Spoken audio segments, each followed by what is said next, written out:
My day would start with my eyes popping open, me being instantly disappointed and disgusted in myself because of what I had eaten the night before, hating my body, shuffling to the bathroom, analysing myself in the bathroom mirror, jumping on the bathroom scales, being revolted by what I saw, and the number that I saw on the bathroom scales, completely unacceptable, would send me into a whirlwind of self-hatred, and I was off to the shop eating donuts.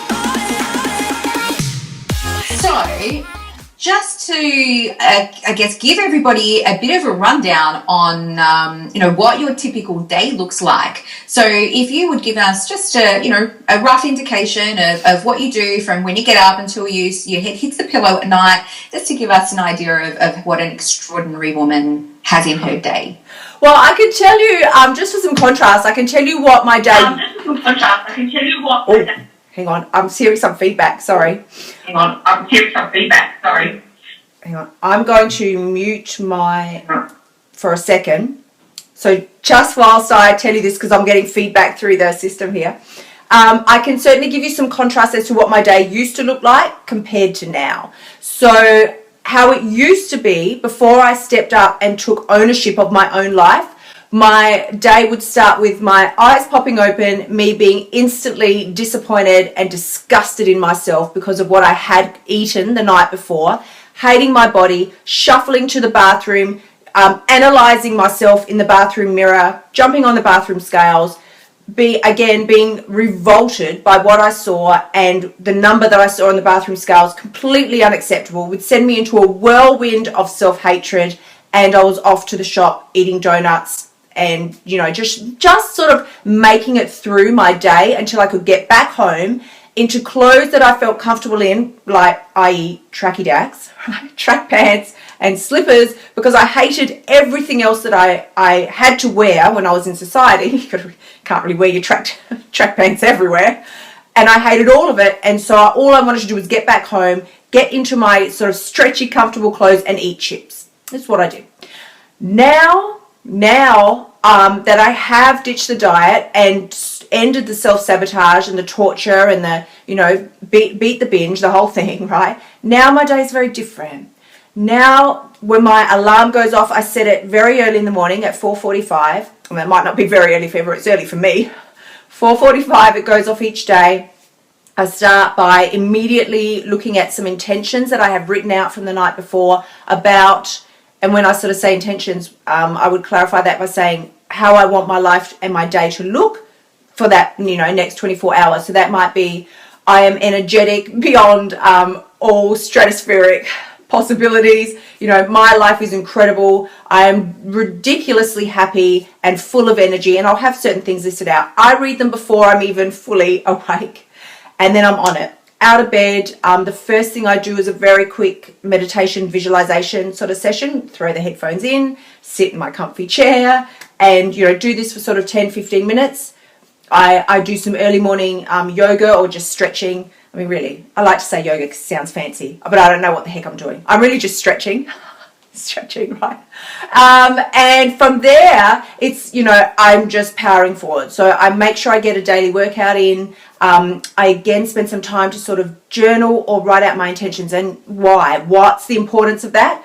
Well, I can tell you again, I have discovered without making any kind of me time first thing in the morning, for my sort of personality, I would always just launch straight into frenzy mode, which would lead me into overwhelm, which would lead me to turn to food for some comfort, some time out, and as a reward, because I had freaked myself out by trying to power forward through the day without taking any time to get my head straight, that I would, if I wasn't turning to food through the day, I would for sure by evening time be stuffing my face. And I didn't mean to, it wasn't like my intention, when I get home I'm going to stuff my face. It wasn't like that. It never is. You start very intentional. I'm going to have a cookie and a cup of tea as a treat, we tell ourselves.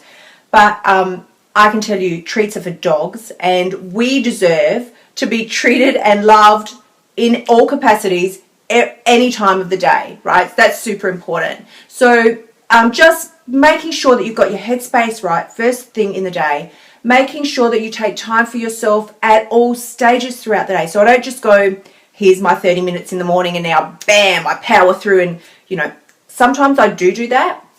And I can tell you, it doesn't end well. It does not. It will usually end with too much food consumed in the evening when you finally dial it down for the day. So, you know, the number one thing that I do and that I would highly recommend is making some, what I would just call me time for yourself in the morning. Get your head in the game.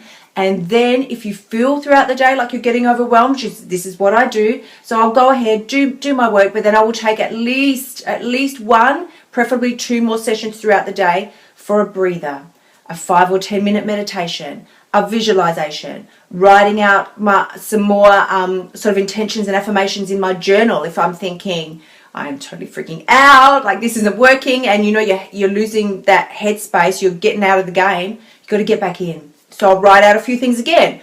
I am full of energy. I am calm. I am in control. And you just write it. Even pick one. Write it out 500 times.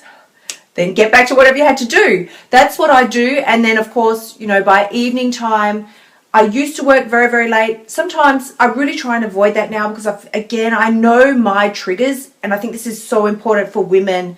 You know, whether it's an emotional eating gig or whatever it is, whether it's alcohol consumption or something else, you could know your triggers. We've got to get savvy about this. This isn't somebody else's problem. Nobody else is going to ride in on their white, you know, there's no Prince Charming. He's going to ride in and make everything. That's a Disney movie. That is not real, right? Real life means you got to step up your own game and take your own power back and take control. So I had to learn my triggers. How do you learn them? By observing your behavior. The next time you do stuff your face with chocolate, you just look at why and bam, there's your trigger. So next time you will know to pay attention when those situations arrive. But that is pretty much it. And then by the evening, I make sure that I make some more time for myself to read and relax. And me, I'm a bit of a neat freak. So I like to make sure it's very important for me to have the house in a reasonable state before I trot off to bed because I don't want to start, again, it's all about the triggers. I don't want to start my day again the next day by walking into a room full of chaos, like washing dirty dishes, everything from the night before. That, again, will freak me out. I think it's very important that we act accordingly as women, step into our power, understand that we do have the right to ask for things that we need, where, you know, this is a society that is fully supported in that way. So it's very important for us to step up if there's a need that's not being met and you're not able to meet it yourself, ask for help. Doesn't mean you're weak. It means you're smart. You're smart enough to know where and draw lines up to what you can and cannot realistically achieve and expect from yourself, and then call in the troops for everything else.